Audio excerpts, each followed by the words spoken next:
Chennai national மருத்துவமனையில் சிகிச்சையில் இருந்த இளைஞர் திடீரென உயிரிழந்த நிலையில் உடலை வாங்க மறுத்து உறவினர்கள் போராட முயன்றதால் பரபரப்பு ஏற்பட்டது. இச்சம்பவத்தின் பின்னணியை விவரிக்கிறது இந்த செய்தி தொகுப்பு. சென்னை அடுத்துள்ள பொன்னேரி பகுதியைச் சேர்ந்த 29 வயதான பாஸ்கர் தனது மனைவி மற்றும் குழந்தையுடன் இருசக்கர வாகனத்தில் சென்றபோது விபத்தில் சிக்கியுள்ளார். இதில் மூவரும் படுகாயமடைந்த நிலையில் வாகனத்தை ஓட்டி வந்த பாஸ்கருக்கு நெற்றி, மூக்கு, கை ஆகிய பகுதிகளில் கடுமையான காயங்கள் ஏற்பட்டுள்ளது. முதற்கட்ட சிகிச்சைக்காக ஸ்டான்லி அரசு மருத்துவமனைக்கு கொண்டு சென்றபோது அவரது கையை அகற்ற வேண்டும் என கூறியதாக உறவினர்கள் தரப்பில் கூறப்படுகிறது. ஆனால் அரசு மருத்துவமனை மீது நம்பிக்கை இன்றி பாரிமுனை பகுதியில் செயல்பட்டு வரும் பிரபல தனியார் மருத்துவமனையான சென்னை நேஷனல் மருத்துவமனையில் சிகிச்சைக்காக அனுமதித்துள்ளனர். அங்கு பாஸ்கர் குடும்பத்திற்கு நம்பிக்கை தரும் வகையில் அனைத்து பிரச்சனையும் சரி செய்து விடலாம் என்று கூறியுள்ளனர். டெய்லி ரிவ்யூ செக் பண்ணிட்டு தான் இருக்கேன். நான் தான் மானிட்டர் பண்ணி எழுதுறோம். ஸோ அப்போ கேட்குற வரைக்கும் ஸோ உயிர் ஸோ பரவாயில்ல, ஓகே எப்போ ஃபஸ்ட்டு செஸ்ட் பண்ணாங்களோ அதுக்கப்புறம் கொடுத்த ரிவ்யூ எல்லாமே உயிருக்கு எந்த இதுவும் இல்லை, ஓகே பார்த்துக்குறோம் அப்படின்ற மாதிரி தான் அவங்க சொல்லிகிட்டே இருந்தாங்க. இன்றைக்கும் ஹாஸ்பிட்டல் பில் பார்த்தீங்கன்னா அரௌண்ட் 10,60,000. இதனை நம்பிய பாஸ்கரின் குடும்பத்தினர் கடந்த 7 நாட்களுக்கு மட்டும் சுமார் 10 லட்சம் ரூபாய்க்கும் மேல் மருத்துவ சிகிச்சைக்காக செலுத்தியுள்ளனர். ஆனால் அதன் பின்னர் நடந்ததெல்லாம் ரமணா படத்தை நினைவூட்டும் விதமாக அமைந்திருந்ததுதான் வேதனை. பணத்தை பெற்றுக்கொண்ட மருத்துவமனை நிர்வாகம் பாஸ்கர் உடல்நிலையில் நல்ல முன்னேற்றம் ஏற்பட்டுள்ளதாக தெரிவித்துள்ளனர். தொடர்ந்து பாஸ்கரின் மூக்கு, நெற்றி, கழுத்து, கைகளுக்கு தொடர்ச்சியாக சிகிச்சைகளும் நடைபெற்று வருவதாக கூறியுள்ளனர்.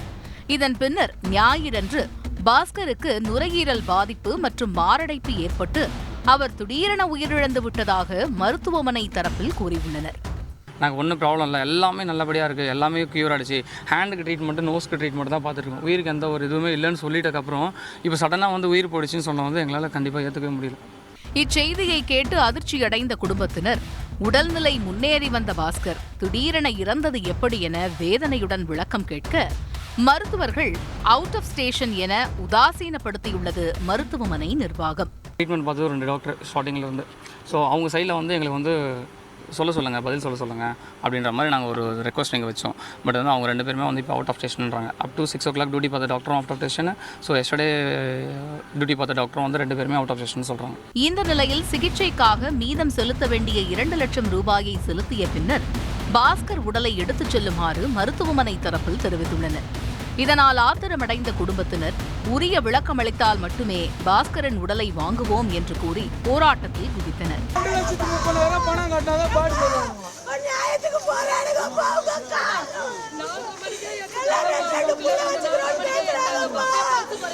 இதில் பெற்ற மகனை பறிகொடுத்த தாய் மனமுடைந்து கதறி அழுத காட்சி காண்போரை வேதனையில் ஆழ்த்தியது.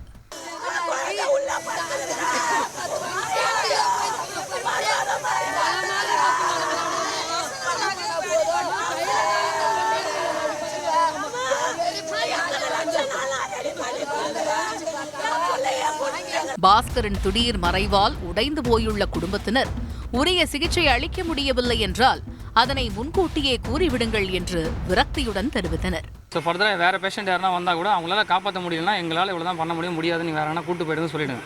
இங்கேயே வச்சு நாங்கள் காப்பாற்றுறோம் சொல்லி கடைசியில் இந்த மாதிரி விட்டுருவாங்க.